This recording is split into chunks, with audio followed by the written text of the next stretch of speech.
Won't you take me back to Tennessee? The award-winning Tennessee Wildcast is on the air with the latest info about hunting, fishing, boating, wildlife watching, and all things outdoors. This episode is brought to you by GSM Outdoors, whose vision is to preserve the sportsman's legacy, fuel innovation, and enable the next generation of outdoor enthusiasts. Think outside. That's where you'll find us.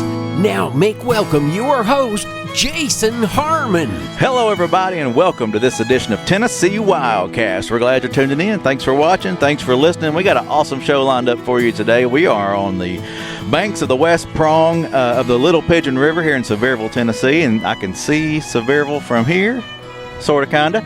And I got Mr. Matt Cameron helping me co-host today. He's our Public Information Officer in Region 4.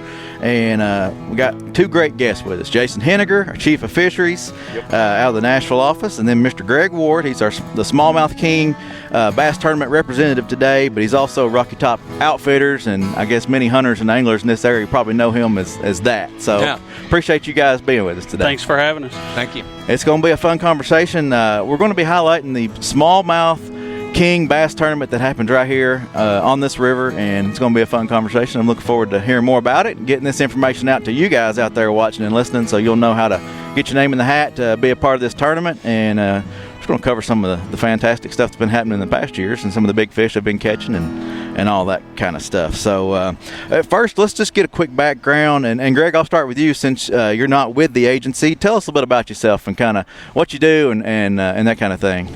I'm Greg Ward. I'm Rocky Top Outfitter. I've had a fishing guide service since I was actually a kid. I literally took people trout fishing in Gatlinburg when I was 12 years old. There you go. My family had some shops where kids weren't allowed in the shops, so I would take them fishing.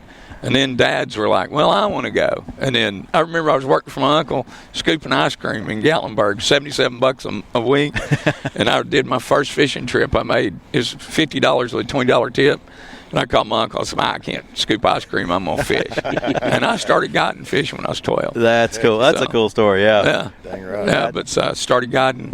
Well, I started Rocky Top in 93 and do a lot of smallmouth fishing. And then, of course, I do Smallmouth King with the city of Sevierville. Awesome. Well, we're going to dive more into that today and looking forward to it. Jason, tell us about yourself. You've been on the show many times, but just remind folks who maybe haven't seen those shows who you are, what you do. A few times. I'm I took over as chief of the fisheries division about a year ago. Mm-hmm.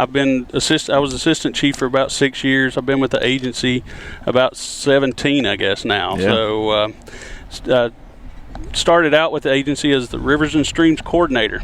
So that covers a lot of ground in the state of Tennessee with over 60,000 miles of river and streams in our state. We got a lot to look at as rivers and streams biologists. So we've got some really, really unique fisheries, and smallmouth really are kind of at the top of those fisheries in our rivers and streams across the state. So yeah, well, appreciate the work you do, and congratulations on the promotion. Thank you.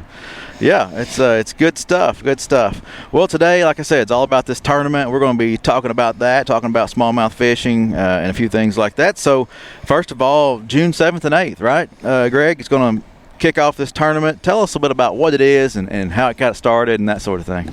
I went to the city years ago and it talked that we wanted to run a smallmouth tournament. We've got a world-class smallmouth fishery here in Sevier County, and not many people really knew it, but a lot of us locals did. And then it started going on to non-residents that were coming into town. Wow, yeah. They always think of the Smokies and going trout fishing and fly fishing, and there's a world-class smallmouth fishery that, goodness, it's a lot easier to catch a smallmouth. So, but I went to the city years ago, and then things evolved to where we could be able to do a tournament to be able to catch and release the fish without harming them. So that's why we do it in June. The fish spawned out. They catch, photograph, and release them right where they catch them. And that's a cool thing I like to bring up, that you're not carrying these fish to a central location and doing a weigh-in. It's all about the length. That's what you're measuring, and they get to put it right back. And It's not hurting that fish. Right. They go right back in. And then we determine and give them the length. It's an overall length tournament, which I wish a lot of people would do that. Yeah. They should go that route. Mm-hmm. They don't need to haul them around. I remember one time I was talking to a biologist about largemouth bass and all these, how they had this disease, like the largemouth never did have those black spots and stuff. Then you started seeing more stuff on largemouth. I said, what? Do you guys put them in a live well and haul them around the lake all day? Yeah, that could stress them, Greg. And I went, yeah, well. Yeah, a little bit. So, right. Yeah. So, on the smallmouth, no, just immediately. They're caught, photographed, and released. Have to be 12 inches. So, 12 inches and up. So, it goes pretty quick. 12 inches and up. Our mortality rate is nil. Yeah. That's the best And part. that works out really well for this river because in 2002, the agency put one fish over 20 inches per day on this river and the west prong, east prong, and the little river. So that happened in 2002. We knew that we had a really good fishery here and wanted to protect it.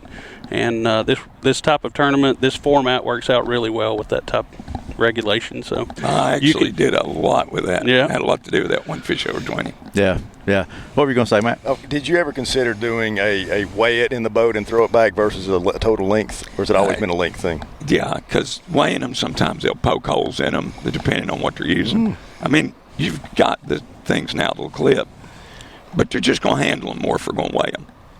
This is quick. A little extra stress. Yeah, And I think. y'all custom made this measuring device that's standard for each angler, correct?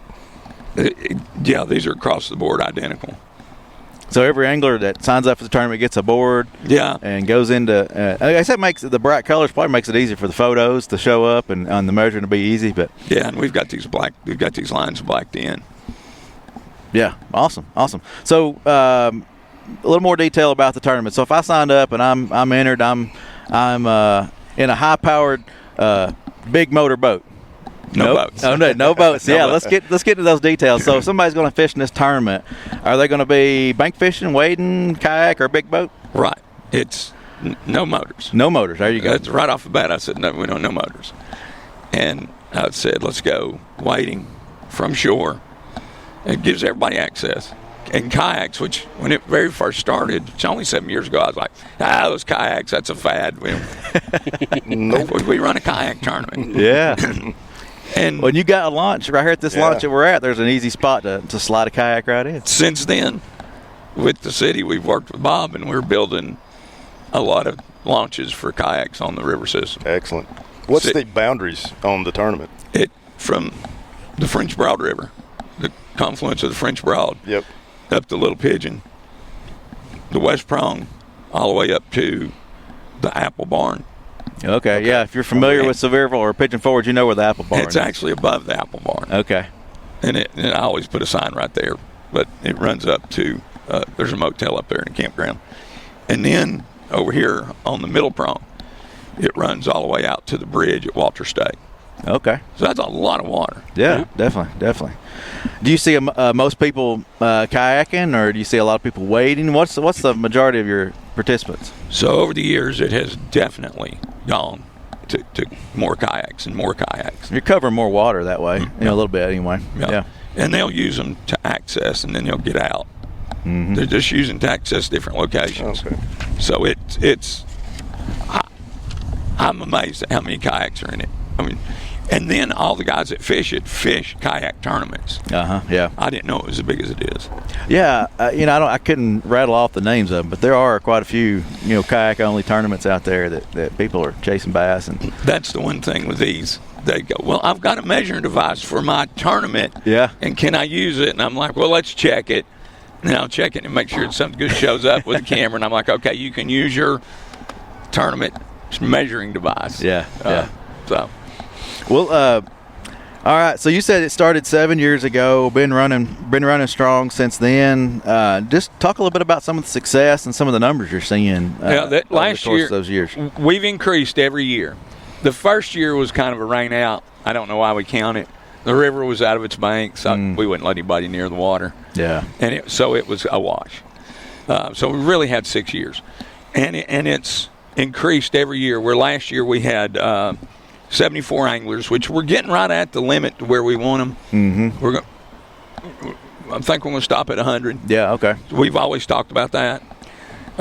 we could always incorporate more water. We've got the French Broad. We've got more water. But for now, for the very near future, we're going to stick with 100. And better for the fish, too. Absolutely. The health of the fish. Absolutely. And then, so last year, 306 fish were submitted that we approved. And the winner had 21 fish that were 284.5 inches. Wow. So, and second place was 277.25. Close. Yeah. And it always is a fish apart. The first, second, and third are one fish apart. But one every that got time. away, right? Well, you don't have to worry about all the nonsense, too, on a length tournament. Yeah. All the nightmares you see. People cramming lead down fish's throat and all that nonsense. Yeah. This eliminates it. It's real easy on the fish. We're not hurting them at all. But our numbers have increased every year, and I expect them to increase every year.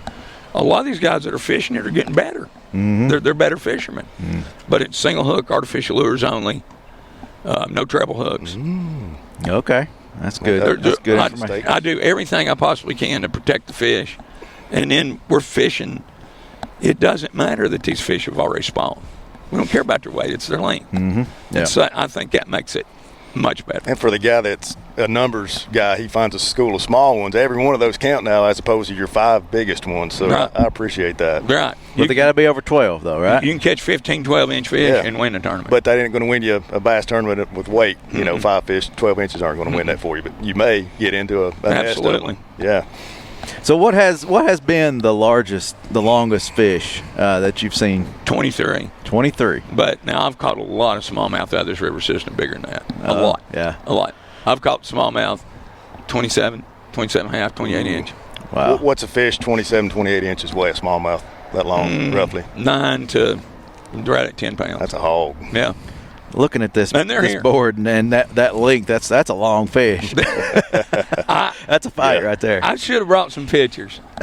We can Well, you incorporate them. send them, I'll show them. They're rolling right now as We've you're got watching. some really, really good smallmouth in here. Yeah. And I chased them. I remember moving down. I was telling Jason that I came down from Gatlinburg to Pigeon Forge and I caught my first smallmouth. I had caught trout. I was a much major trout fisherman. Yeah.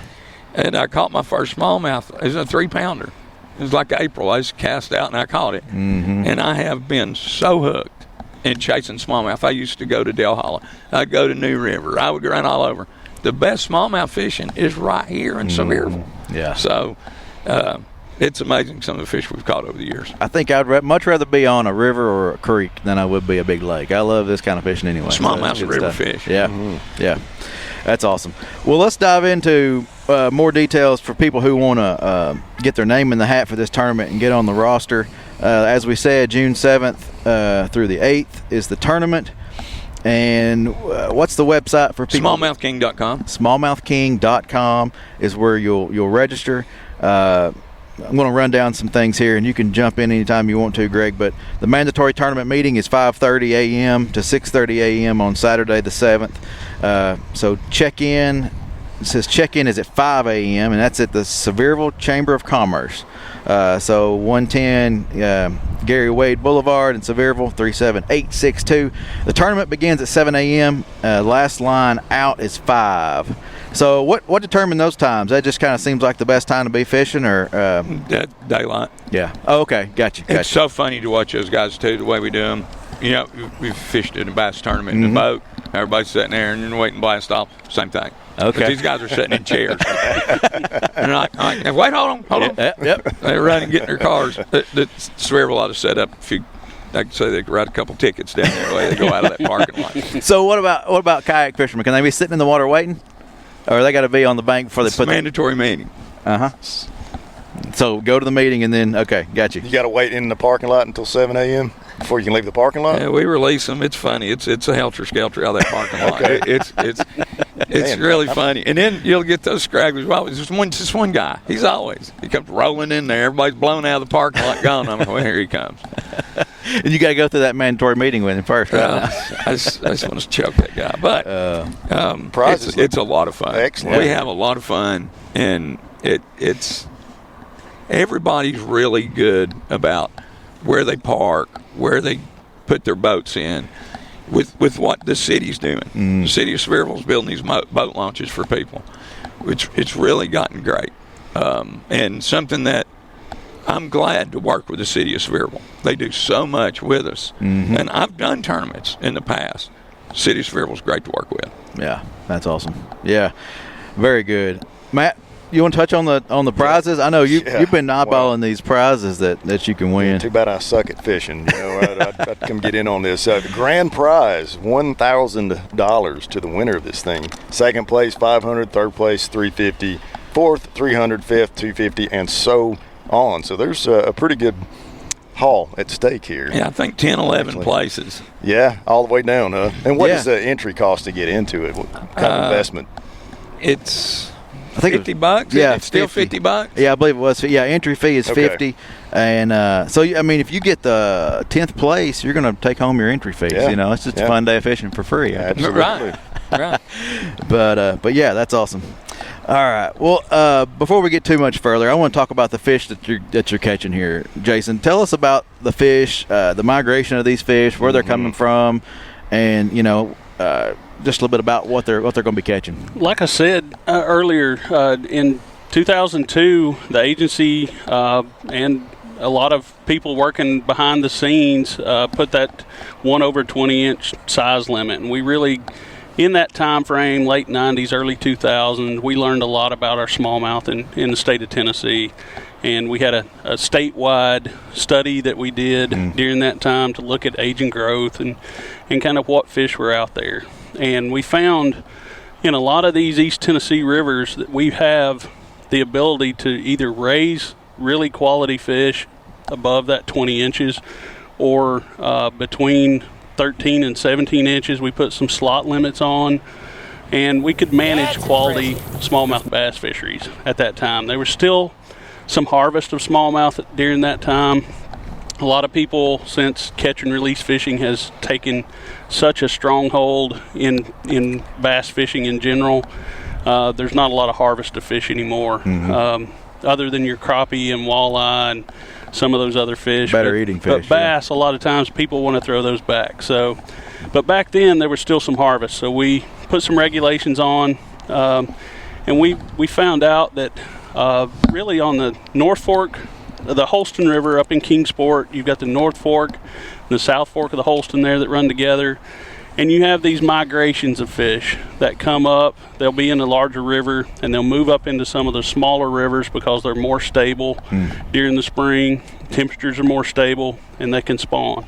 We've got the same thing here with really big fish in the French Broad below Douglas Dam that run up in the spring to these more stable habitats where they can get in here and spawn. And spawning can occur any time between April to even June. If you have a year where you have cold water temperatures and a lot of rain, where you have some high fluctuations, it can push it all the way out to June. There's been some studies showed that they'll still spawn. Now, whether those juvenile fish will make it to the next year on a late spawn like that is really it really depends on how the health of that river, because they've really got to grow quick to build those fat lipids and things up to survive winter. So, gotcha. But we've got some really wonderful smallmouth fisheries in our rivers and streams across the state. So if you're looking to chase them up here, you're looking at around April, June. It's going to be your best time. That's why we're having the tournament then. But that's your great time to try these little rivers out. So it's really good across the state in any rivers and streams. That kind of late spring, early summer time frame can be really, really good. So, and temperatures, to be outside is great. Still not too hot yet, but makes it a great time to be out fishing and enjoying what's to offer. Before we get too much further, and we don't want to run out of time, I want to touch on Alabama bass. That's a thing we want to stress that are not a good fish to be moving into Tennessee waters, and we're trying to fight that. So tell folks about it. Well, Alabama bass has really been a big issue across the southeast with smallmouth bass fisheries. It really first took place in Georgia, where some Alabama bass was introduced to a couple reservoirs there, and they quickly found that they either outcompeted for habitat and forage, or they just hybridized with them. And then, so those reservoirs lost their smallmouth fisheries completely to a inferior hybrid fish. You get a couple years of really quick growth out of those hybrids, but then those spotted bass genes kind of take over, and they just kind of stun out over time. So it's not quite the fishery it was when it was a smallmouth fishery. And we're experiencing some of the same things here in Tennessee. We're not far enough along to see those Alabama bass stun out, but we're seeing a lot of the hybrids, and it's causing a lot of issues with identification for anglers, for tournament organizers, for even our law enforcement and our biologists. Yeah. Watts Bar, we looked at fish at Watts Bar. We did electrofishing surveys. We identified those fish by eye. We wrote that down. We took a fin clip. It had a number that corresponded with that fin clip. We sent it off. We were right 50% of the time in our sample. Wow. So there are already hybrids out there that are unidentifiable to a fisheries biologist that sees fish all the time. Yeah. So we've been dealing with these fish for a long time and kind of know what they are, but now we've got these hybrids running around. So if we're not careful, and if anglers move these fish around to some of these reservoirs that are locked by the dam, you don't have traffic from barges and things coming through.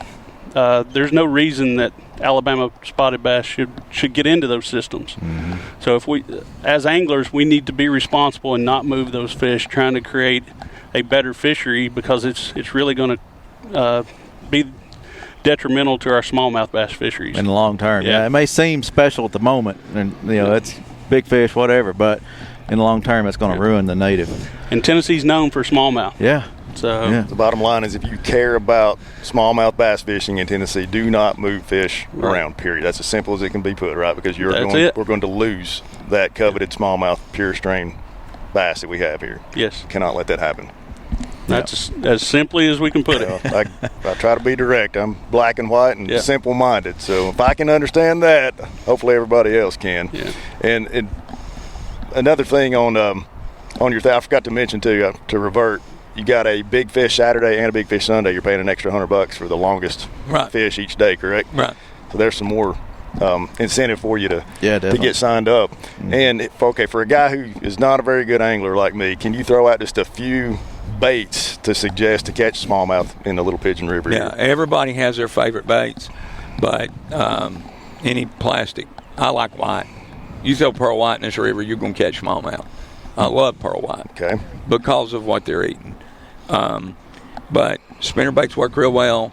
Topwater's phenomenal. I love fishing topwater. Early or anytime? You can fish it all day. Topwater all day, okay. Morning and evening, no. I can throw 11 centimeter floating repel out here and catch smallmouth all day long on it. And I mean, they don't. I think they use the sun. The topwater lure creates shade, and they pick at the smallmouth. They're sight feeders, and they're picking at the shadow up. I never thought about that. And man, they'll hammer it. So, but a lot of people like soft plastics, fish a lot of grubs, fish a lot of swim baits. I throw a jig. If I was fishing this tournament, I'd be fishing a black and blue jig. Black and blue. Period. For big fish. Okay. Hey, we're getting serious. Yeah. He's telling his secrets. Big fish bait. He's not going to have any guidance service left over. We know what to do now. You got to be able to throw it right. That's right. You got to know how to throw it. But yeah, and smallies are crazy. They'll hit anything. You could go out there with a single hook rooster tail and catch smallmouth. Okay. That's the rules of the single hook part of it. Yeah. But a lot of grub fishing, a lot of spinnerbait fishing, and some guys fishing crankbaits. They just put over, like a number 2 hook. What kind of a line do you recommend? I'm a trilene guy. Yeah. I'm old school. I throw trilene XL. I want it to be able to stretch. I don't like braids. I want my line to stretch. Monofilament or just a monofilament? Old school, man. No, I like that. That's even better. I want it to stretch. I want my rod to bend. Okay. You go using braids, and you just rip smallmouth off. He'll just pull off and go on. They fight so much harder, so I like the bend of the rod and the stretch of the line.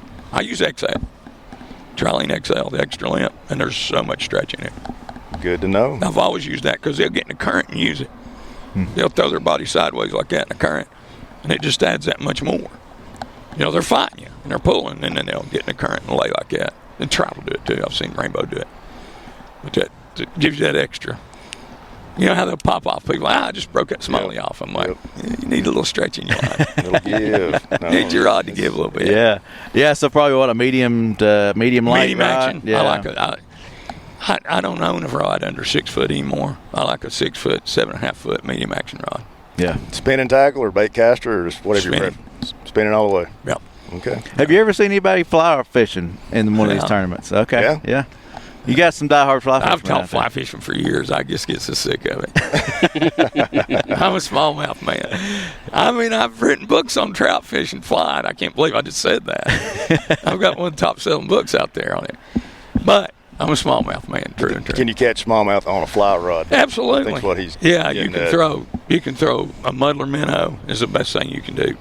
You can't beat a muddler minnow. A lot of guys will throw like an olive woolly booger, a brown or black woolly booger, but a properly tied muddler minnow can't beat it for smallies. Wow. With one fly rod, and you can throw poppers. Yeah. You can I've go thrown right- some of those. Not yeah. much luck with them, but I've thrown one or two. Surface is real good. That's awesome. That's Yeah. awesome. Yeah, it's cool to know, or you say that surface fishing the whole time is great because I love that type of fishing. Popping a little jerk bait across the top, and This time of year, a Rapala on a pond. Go to a pond. Okay. And throw a Rapala, even if it's got ice on it, just breaking off. Off where there's no ice, of course. And twitch a 11 centimeter floating Rapala and see what happens. They're great. Yeah. It's a perfect bait for right now. Okay. Not many people fishing this time of year. Yeah. I do. Well, we're gonna have to try this, guys. Getting me stoked. Yeah, River's right here, We man. tried a little bit before we started shooting the show, and it's still a little cold right now, but a little early. But we're going to get back out there and try it again at some point. Thank you, guys. Thank you for the information. Thank you for getting this out there. I think it's going to be a fun tournament. We've already seen success through the years. I don't see why this one won't be. I'm excited for you guys. Yeah, we'll have a good time, I'm sure. Yeah, awesome. Jason, thank you for all your knowledge and help getting this information out. Always. Yeah. Remember to don't move bass, don't move fish, period, and definitely don't move Alabama bass. Let's help keep those out of Tennessee. This is Tennessee Wildcast. We appreciate you tuning in. Thank you for watching, for listening. Keep coming back, and we'll see you next time.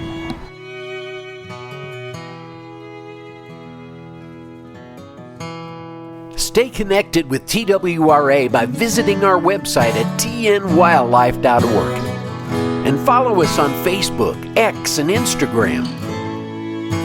You can invest in Tennessee's wildlife future by purchasing a license at GoOutdoorsTennessee.com. That's GoOutdoorsTennessee.com.